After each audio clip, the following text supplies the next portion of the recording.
Hey guys and welcome back. കുറേ കാലത്തിന് ശേഷം നമ്മൾ വീണ്ടും കാണുകയാണ്. മീൻസ് ഞാൻ ഒരു 1.5-2 മാസമായിട്ടുണ്ടായിരിക്കും പ്രോപ്പറായിട്ടുള്ള ഒരു ലോങ് വീഡിയോ അപ്ലോഡ് ചെയ്തിട്ട്. ഇത്രയേ ഉള്ളൂ, കാരണം എക്സാം ഉണ്ടായിരുന്നു. അപ്പോൾ അതിൻ്റേതായിട്ടുള്ള തിരക്കും പിന്നെ ഒരു മൂഡ് ഉണ്ടായിരുന്നില്ല വീഡിയോ അപ്ലോഡ് ചെയ്യാൻ വേണ്ടിയിട്ട്. ഇന്നത്തെ വീഡിയോ എന്ന് പറഞ്ഞു കഴിഞ്ഞാൽ ഇത്രയേ ഉള്ളൂ. SSLC +1 +2 പഠിക്കുന്ന വിദ്യാർത്ഥികൾ എന്തായാലും കണ്ടിട്ടുണ്ടായിരിക്കണം. കാരണം എന്താണെന്ന് വെച്ച് കഴിഞ്ഞാൽ നമ്മൾ ഒരു അക്കാഡമിക് ഇയറിലേക്ക് കടന്നതിന് ശേഷം പകുതി വഴിയിൽ എത്തി നിൽക്കുകയാണ്. ഇനി നമുക്ക് കുറേ തിരക്കുകൾ വരുന്നുണ്ട്. കലോത്സവം, അതുപോലെ തന്നെ കുറേ മേളകൾ വരുന്നുണ്ടായിരിക്കും സ്കൂളുകളിൽ, അതേപോലെ തന്നെ ടൂർ, ഇങ്ങനെയുള്ള നിരവധി കാര്യങ്ങൾ എസ്പെഷ്യലി SSLC +2 വിദ്യാർത്ഥികൾക്ക് എന്തായാലും ഉണ്ടായിരിക്കും. +1 വിദ്യാർത്ഥികൾക്ക് പിന്നീടും ടൂർ എന്ന് പറയുന്ന ഒരു ഓപ്ഷൻ മെജോറിറ്റി കേസസിലും മെജോറിറ്റി +1 സ്റ്റുഡൻസിനും ഉണ്ടായിരിക്കില്ല. അത് +2 തന്നെ ആയിരിക്കുമല്ലോ. അപ്പോൾ അതുകൊണ്ട് തന്നെ നിങ്ങൾക്ക് കുറച്ചും കൂടിയും പഠിക്കാനുള്ള സമയമുണ്ട്. ബട്ട് +2 SSLC വിദ്യാർത്ഥികൾക്ക് അതില്ല. അപ്പോൾ അതുകൊണ്ട് തന്നെ നിങ്ങൾ എന്താണ് ഇനി അങ്ങോട്ട് ചെയ്യേണ്ടത്? ഇനി അങ്ങോട്ട് പഠിച്ചു കഴിഞ്ഞാൽ ഫുൾ A+ നേടാൻ പറ്റുമോ, ഫുൾ മാർക്സ് നേടാൻ പറ്റുമോ എന്നുള്ളതൊക്കെ നിങ്ങളുടെ സംശയം ഉണ്ടായിരിക്കും. അപ്പോൾ നിങ്ങൾ ആദ്യം തന്നെ ചെയ്യേണ്ട കാര്യം ഈ വീഡിയോ ഒന്ന് നേരം പോലെ കേൾക്കുക. ആൻഡ് നിങ്ങൾക്ക് എന്തായാലും കുറച്ചെങ്കിലും കാര്യങ്ങൾ ഇതിലൂടെ മനസ്സിലാക്കാൻ സാധിക്കുമെന്ന് ഞാൻ വിചാരിക്കുന്നു. സോ നമുക്ക് ഒട്ടും വഴിയിപ്പിക്കേണ്ട നേരെ വീഡിയോയിലേക്ക് കിടക്കാം. ഫസ്റ്റ് പോയിൻ്റ് എന്ന് പറയുന്നത് make A proper mind set. നമ്മൾ എന്ത് കാര്യം ചെയ്യുന്ന സമയത്തും അത് ചെയ്യാനായിട്ടുള്ളൊരു മനസ്സില്ലെങ്കിൽ അത് പ്രോപ്പറായിട്ട് കംപ്ലീറ്റ് ചെയ്യാനായിട്ട് പറ്റില്ല. അതേപോലെ തന്നെയാണ് ഈ കാര്യവും. പലവരും ഉഴപ്പി നടന്നിട്ടുണ്ടായിരിക്കും ഇതുവരെയും. എന്നാൽ പല കുട്ടികളും ഇതുവരെയും കൺസിസ്റ്റൻ്റായിട്ട് പഠിച്ചിട്ടുണ്ടായിരിക്കും. പക്ഷേ എനിക്ക് തോന്നുന്നു ഈ വീഡിയോ കാണുന്നതിൽ പലരും നേരം പോലെ പഠിച്ചിട്ടുണ്ടായിരിക്കില്ലേ ഈ ഒരു ഓണം എക്സാമോ അല്ലെങ്കിൽ ഇത്രയും എക്സാംസ് വരെ. എന്നാൽ നിങ്ങൾ ഒരിക്കലും നിങ്ങളുടെ ഹോപ്പ് കൈവിടരുത്. നിങ്ങളൊരു പ്രോപ്പർ മൈൻഡ് സെറ്റ് വെച്ചുകൊണ്ട് ഇനി പഠിക്കണം എന്ന് വിചാരിച്ചുകൊണ്ട് തന്നെ സ്റ്റാർട്ടപ്പ് ചെയ്യാനായിട്ട് ശ്രമിക്കുക. Second thing, avoid the unwanted thoughts. കുറേ കാലം ഉഴപ്പി നടന്നുകൊണ്ട് പഠിക്കാനായിട്ട് വീണ്ടും തുടങ്ങുന്ന സമയത്ത് ആ ഒരു റീസ്റ്റാർട്ടിങ് ടൈം പീരീഡിൽ പലവരുടെയും മനസ്സിലൂടെ പോകുന്ന ചോദ്യമായിരിക്കും, ഇനി പഠിച്ചിട്ട് വല്ല കാര്യമുണ്ടോ, ഇനി എത്ര സിലബസ് എനിക്ക് പഠിക്കാനായിട്ടുണ്ട്, കുറേ ടോപ്പിക്സ് പെൻഡിങ്ങിൽ ഞാൻ വെച്ചിട്ടുണ്ട്, അതൊക്കെ എപ്പോഴാണ് കംപ്ലീറ്റ് ചെയ്യുക, ഇനി പഠിച്ചിട്ട് ഫുൾ A+ കിട്ടുമോ, ഫുൾ മാർക്ക് കിട്ടുമോ എന്നുള്ള കാര്യങ്ങൾ.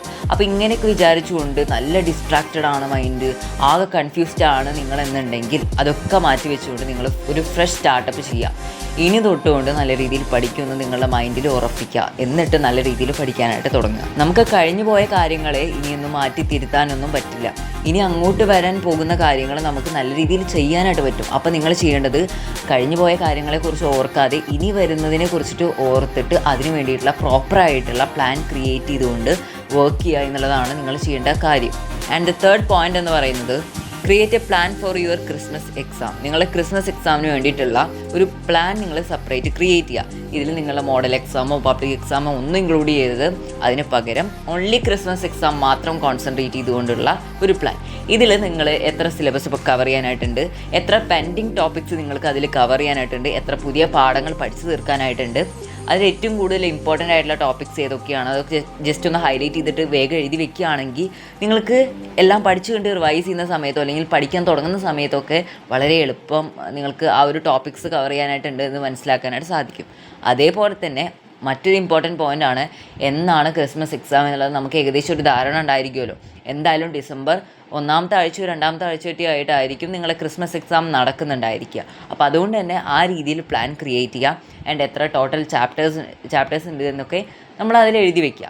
ആൻഡ് ഇത് നിങ്ങൾക്ക് എപ്പോഴും കാണാൻ പറ്റുന്ന ഒരു സ്ഥലത്ത് ഡിസ്പ്ലേ ചെയ്യുക, അല്ലെങ്കിൽ നിങ്ങൾ പഠിക്കുന്ന സ്ഥലത്ത് സ്റ്റിക്ക് ചെയ്ത് വെക്കുകയോ അങ്ങനെ എന്തെങ്കിലും ചെയ്യുകയാണെങ്കിൽ നിങ്ങൾക്ക് എപ്പോഴും ഇത് കാണുന്ന സമയത്ത് ഒരു മോട്ടിവേഷനും പഠിക്കാനായിട്ടുള്ള ഒരു പവറും നിങ്ങൾക്ക് കിട്ടും. പവർ നീ ഉദ്ദേശിച്ചത് നിങ്ങൾക്ക് ഒരു മൈൻഡ് സെറ്റ് ക്രിയേറ്റ് ചെയ്യാനായിട്ട് സാധിക്കും, അല്ലെങ്കിൽ നിങ്ങൾക്ക് ഒന്നും കൂടി മോട്ടിവേറ്റഡ് ആയിട്ട് ഒന്നും കൂടി പഠിക്കാൻ പറ്റും എന്ന് തോന്നുന്നുണ്ട്. കാരണം നമുക്കത് കാണുമ്പോൾ തന്നെ ഇത്ര ടോപ്പിക്സ് കവർ ചെയ്യാനായിട്ടുണ്ടല്ലോ എന്നുള്ളത് നമുക്ക് തോന്നുമ്പോൾ തന്നെ ഒരു ചെറിയ പേടി ഉണ്ടാവുമല്ലോ. അപ്പോൾ എന്തായാലും പഠിക്കാനായിട്ടിരിക്കും. നമ്മൾ എന്ത് കാര്യം ചെയ്യാൻ തുടങ്ങുന്ന സമയത്തും നമുക്കൊരു ഗോൾ ഉണ്ടായിരിക്കണം. ആ ഗോൾ ഇല്ലാതെ നമ്മൾ എന്ത് കാര്യം ചെയ്യുകയാണെങ്കിലും അത് നേരം പോലെ നമുക്ക് മുന്നോട്ട് കൊണ്ടുപോകാനായിട്ട് പറ്റില്ല. ആ ഒരു സ്ഥലത്ത് എത്തിച്ചേരാൻ പറ്റില്ല എന്നുള്ളതിന് ഉപരി അവിടേക്ക് എത്താനുള്ള വഴികളിൽ പല തടസ്സങ്ങളും നമ്മൾ നേരിടേണ്ടി വരും. അപ്പോൾ അതുകൊണ്ട് തന്നെ ഒരു പ്രോപ്പർ ഗോൾ നമ്മൾ ക്രിയേറ്റ് ചെയ്യണം. നമ്മൾ ഈ ഒരു എക്സാമിന് ഇത്ര മാർക്ക് സ്കോർ ചെയ്യും, എന്തായാലും ഇതിനെ കൂടുതൽ മാർക്ക് സ്കോർ ചെയ്യും. നമുക്ക് എപ്പോഴും നമ്മൾ ഇത്രയും മാർക്ക് എന്തായാലും സ്കോർ ചെയ്യുമെന്ന് വിചാരിച്ചുകൊണ്ട് എപ്പോഴും ആ ഒരു മാർക്ക് കിട്ടണമെന്നില്ല. പക്ഷേ നമുക്ക് ഇത്രയും മാർക്കിന് മുകളിൽ അല്ലെങ്കിൽ ഇത്രയും മാർക്കിന് ഇടയിലുള്ള ഒരു മാർക്ക് ഞാൻ സ്കോർ ചെയ്യുമെന്നാണ് നമുക്ക് മുന്നേ തന്നെ എന്ത് ചെയ്യുക, ഒന്ന് ഡിസൈഡ് ചെയ്ത് വെക്കാം ആൻഡ് അതിന് വേണ്ടി നമുക്ക് ട്രൈ ചെയ്യാം. ആൻഡ് അതേപോലെ തന്നെ +2 കഴിഞ്ഞിട്ട് നിങ്ങൾ ഏതൊരു കോഴ്സാണ് സെലക്ട് ചെയ്യുന്നത്, അതേപോലെ തന്നെ 10th കഴിഞ്ഞിട്ട് ഏത് സ്ട്രീമാണ് സെലക്ട് ചെയ്യുന്നത്, ഇതൊക്കെ നിങ്ങൾ ഗോളിൽ ഇൻക്ലൂഡ് ചെയ്യാൻ സാധിക്കും. ഇനിയിപ്പോൾ നിങ്ങൾ +1 ഉഴപ്പി നടന്നു, +1 നല്ല മാർക്കില്ല എന്നുണ്ടെങ്കിൽ പോലും +2 നല്ലൊരു മാർക്ക് സ്കോർ ചെയ്യുകയാണെങ്കിൽ അത്രയും നല്ലതാണ്. കാരണം എന്താണെന്ന് വെച്ച് കഴിഞ്ഞാൽ +2 നമുക്ക് +1 ഇമ്പ്രൂവ് ചെയ്യാനുള്ള ഒരു ഓപ്ഷൻ വരുന്നുണ്ട് സ്റ്റേറ്റ് സിലബസ് സ്റ്റുഡൻസിന്. അതേപോലെ തന്നെ ഒരു +2 മാർക്സ് എന്ന് പറയുന്നത് ഡിഗ്രി കോഴ്സസ് സെലക്ട് ചെയ്യുമ്പോഴും എൻട്രൻസ് മേഖലയിൽ പോകുന്ന സമയത്തും അവിടെ പഠിക്കാൻ കോച്ചിങ് സെൻറ്റേഴ്സിൽ പോകുന്ന സമയത്ത് അവിടെ സ്കോളർഷിപ്സ് അവൈലബിൾ ആണെങ്കിൽ നല്ല ബെനിഫിഷ്യലാണ് നമുക്ക്. അപ്പോൾ അതുകൊണ്ട് തന്നെ നമ്മുടെ ബോർഡ് എക്സാം സ്കോർസ് എന്ന് പറയുന്നത് അത്രയും വാല്യുബിൾ ആണ്. അപ്പോൾ മാക്സിമം നമുക്കിപ്പോൾ ചെയ്യാൻ പറ്റുന്ന കാര്യം നല്ലൊരു ഗോൾ വെച്ചുകൊണ്ട് നല്ല രീതിയിൽ പഠിച്ചു പോവുക. ഒരിക്കലും ടൈം വൈകിട്ടില്ല, ഇനി അങ്ങോട്ട് നല്ല രീതിയിൽ പഠിക്കാനായിട്ട് ശ്രമിക്കുക. 5th പോയിന്റ് എന്ന് പറയുന്നത് വളരെ ഇമ്പോർട്ടൻ്റ് ആണ്. നിങ്ങളൊരു ഉഴപ്പി നടക്കുന്ന വിദ്യാർത്ഥിയാണെങ്കിലും നല്ല പഠിച്ച് നടക്കുന്ന വിദ്യാർത്ഥിയാണെങ്കിലും എന്തായാലും നിങ്ങൾ ഒരു പ്രീവിയസ് ഇയർ ക്വസ്റ്റ്യൻസ് മറക്കാതെ തന്നെ പ്രാക്ടീസ് ചെയ്യാനായിട്ട് ശ്രമിക്കുക. കാരണം പല ബോർഡ് എക്സാംസിലും 70 മുതൽ 80% വരെ പ്രീവിയസ് ഇയർ ക്വസ്റ്റ്യൻസിൽ നിന്ന് ചോദ്യങ്ങൾ വരാറായിട്ടുണ്ട്. അതിനുള്ള സാധ്യത കൂടുതലാണ്. അപ്പോൾ അതുകൊണ്ട് തന്നെ പ്രീവിയസ് ഇയർ ക്വസ്റ്റ്യൻസിൻ്റെ ഇമ്പോർട്ടൻസ് വളരെ കൂടുതലാണ്. ഇനി ഞാൻ പറയാനായിട്ട് പോകുന്നത് ഹൗ ടു സ്റ്റഡി. ഒരു 4 സ്റ്റെപ്സ് പറയാം. ഈ ഒരു 4 സ്റ്റെപ്സ് നിങ്ങൾ എന്തായാലും ഫോളോ ചെയ്യാനായിട്ട് ശ്രമിക്കുക. First step, understand the concept from the base. നമ്മൾ എന്തൊരു കാര്യം പഠിക്കുന്ന സമയത്തും ചെയ്യുന്ന സമയത്തും അതിന് ഫൗണ്ടേഷൻ സെറ്റ് ചെയ്യുക എന്നുള്ളത് വളരെ ഇമ്പോർട്ടൻ്റ് ആണ്. For example, organic chemistry chapter എടുത്തിട്ട് ആദ്യം തന്നെ നെയിമിങ് ചെയ്യാൻ തുടങ്ങിക്കഴിഞ്ഞാൽ നമുക്കൊന്നും മനസ്സിലാവില്ല. അതിന് മുന്നേ നമ്മൾ ആദ്യം ചെയ്യേണ്ട കാര്യം അതിലൊരു ബേസ് സെറ്റ് ചെയ്യുക. അപ്പോൾ ആദ്യം തന്നെ എന്താണ് ഹൈഡ്രോ കാർബൺ എന്ന് പഠിച്ചു തുടങ്ങുക. അങ്ങനെ എന്തൊരു കാര്യം പഠിക്കുമ്പോഴും അതിൻ്റെ ബേസിൽ നിന്ന് ക്ലിയർ ചെയ്തിട്ട് പോകാനായിട്ട് ശ്രമിക്കുക. എന്നാൽ തന്നെ നിങ്ങൾക്ക് നല്ല രീതിയിൽ കോൺസെപ്റ്റ് ക്ലിയർ ആയിട്ട് കിട്ടും. ഇനി നിങ്ങൾക്ക് ബേസ് ക്ലിയർ ചെയ്യാനുള്ള സമയം ഇല്ല എന്നുണ്ടെങ്കിൽ നിങ്ങൾ പഠിക്കുന്ന കോൺസെപ്റ്റ് വളരെ ക്ലിയർ ആയിട്ട് പഠിക്കാനായിട്ട് ശ്രമിക്കുക. ഓൾമോസ്റ്റ് എല്ലാ ചാപ്റ്റേഴ്സിലും പല കോൺസെപ്റ്റും ഇൻ്റർ കണക്റ്റഡ് ആയിരിക്കും. അപ്പോൾ അതുകൊണ്ട് തന്നെ ഒരു കോൺസെപ്റ്റ് പഠിക്കുന്ന സമയത്ത് അതിനെ ചുറ്റിപ്പറ്റി തന്നെ മറ്റൊരു കോൺസെപ്റ്റ് കൂടി ലിങ്ക് ചെയ്തിട്ടുണ്ടായിരിക്കും. അപ്പോൾ അങ്ങനെ നിങ്ങൾ കോൺസെപ്റ്റ് ലിങ്ക് ചെയ്തിട്ടുള്ള കോൺസെപ്റ്റുകൾ നല്ല സിമ്പിളാക്കിയിട്ട് കണക്ട് ചെയ്തിട്ട് പഠിക്കാൻ. Second point, read your text book. എനിക്കറിയാം ഈ ഒരു സമയത്ത് നിങ്ങൾക്ക് റീഡ് ചെയ്യാനുള്ള സമയം ഉണ്ടായിരിക്കില്ല ടെക്സ്റ്റ് ബുക്ക് നേരം പോലെ. എന്നാൽ പോലും നിങ്ങൾക്ക് പറ്റുന്ന അത്രയും ടെക്സ്റ്റ് ബുക്ക് വായിക്കുക. അതാണ് നിങ്ങൾ ചെയ്യേണ്ട കാര്യം. ഏതൊരു സബ്ജക്റ്റിൻ്റെ ടെക്സ്റ്റ് വായിച്ചിട്ടില്ലെങ്കിൽ പോലും ലാംഗ്വേജ് സബ്ജക്റ്റുകൾ എന്തായാലും വായിക്കണം. കാരണം നമ്മളെ കയ്യിലുള്ള നോട്ട് വായിച്ചാൽ മാത്രം പോരാ ഒരു എക്സാമിന് നല്ല രീതിയിൽ എസ്സേ എഴുതാൻ പറ്റില്ല. കാരണം എന്താണെന്ന് വെച്ച് കഴിഞ്ഞാൽ ആ ഒരു നോട്ട് എന്ന് പറയുന്നത് സിംപ്ലിഫൈഡ് ആയിട്ടുള്ള ഒന്നായിരിക്കും. ആ റിസോഴ്സ് നോക്കി പഠിക്കുന്ന സമയത്ത് എല്ലാ പോയിൻറ്റ്സും നമുക്ക് കിട്ടണമെന്നില്ല. അപ്പോൾ അതുകൊണ്ട് തന്നെ എല്ലാ പോയിൻറ്റ്സും ഗ്രാസ്പ് ചെയ്തെടുക്കാൻ വേണ്ടിയിട്ട് ടെക്സ്റ്റ് നന്നായിട്ട് യൂസ് ചെയ്യും. ദെൻ തേർഡ് പോയിന്റ് എന്ന് പറയുന്നത് മാക്സിമം മോഡൽ ക്വസ്റ്റ്യൻസ് അറ്റംപ്റ്റ് ചെയ്യാനായിട്ട് ശ്രമിക്കാം. ഒരു കോൺസെപ്റ്റിൽ നിന്ന് ഒരു മോഡൽ ക്വസ്റ്റ്യൻസ് എന്ന രീതിയിൽ വളരെ ഇമ്പോർട്ടൻ്റ് ആയിട്ടുള്ള സെലക്റ്റഡ് ആയിട്ടുള്ള ക്വസ്റ്റ്യൻസ് ചെയ്ത് പഠിക്കാനായിട്ട് ശ്രമിക്കുക. അല്ലാതെ NCERT ടെസ്റ്റിലുള്ള എല്ലാ ക്വസ്റ്റ്യനും പഠിക്കണമെന്ന് ഞാൻ പറയില്ല. ലാസ്റ്റ് പോയിന്റ് എന്ന് പറയുന്നത് അറ്റംപ്റ്റ് പ്രീവിയസ് ഇയർ ക്വസ്റ്റ്യൻസ്. നേരത്തെ പറഞ്ഞ പോലെ അത്രയും ഇമ്പോർട്ടൻ്റ് ആണ് പ്രീവിയസ് ഇയർ ക്വസ്റ്റ്യൻസ്. അത് ഒരിക്കലും നിങ്ങൾ മിസ്സാക്കരുത്. ഇത്രയും നേരം ഞാൻ എങ്ങനെയാണ് പഠിക്കേണ്ടതെന്ന് പറഞ്ഞു. ഇനി പറയാനായിട്ട് പോകുന്നത് പഠനം എളുപ്പമാക്കാൻ സഹായിക്കുന്ന 4 ടിപ്സാണ്. ഫസ്റ്റ് വൺ, ഒരു ലെക്ചർ വാച്ച് ചെയ്യുന്ന സമയത്ത് അല്ലെങ്കിൽ ഒരു ക്ലാസ് അറ്റൻഡ് ചെയ്യുന്ന സമയത്ത് ഒരു മെയിൻ നോട്ട് ക്രിയേറ്റ് ചെയ്യാം. അതിലെല്ലാ കോൺസെപ്റ്റും വളരെ ഡീറ്റെയിൽഡ് ആയിട്ട് തന്നെ പറഞ്ഞു പോയിട്ടുണ്ടായിരിക്കണം.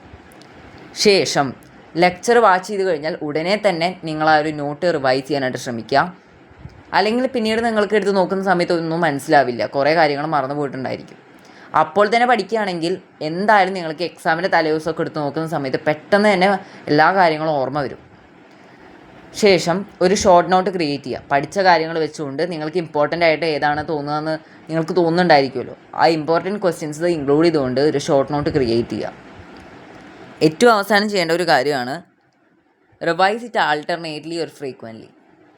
ആൾട്ടർനേറ്റ് ആയിട്ടുള്ള ദിവസങ്ങളിലോ അല്ലെങ്കിൽ ഇടയ്ക്കിടയ്ക്ക് എടുത്തിട്ട് റിവൈസ് ചെയ്യാനായിട്ട് ശ്രമിക്കുക.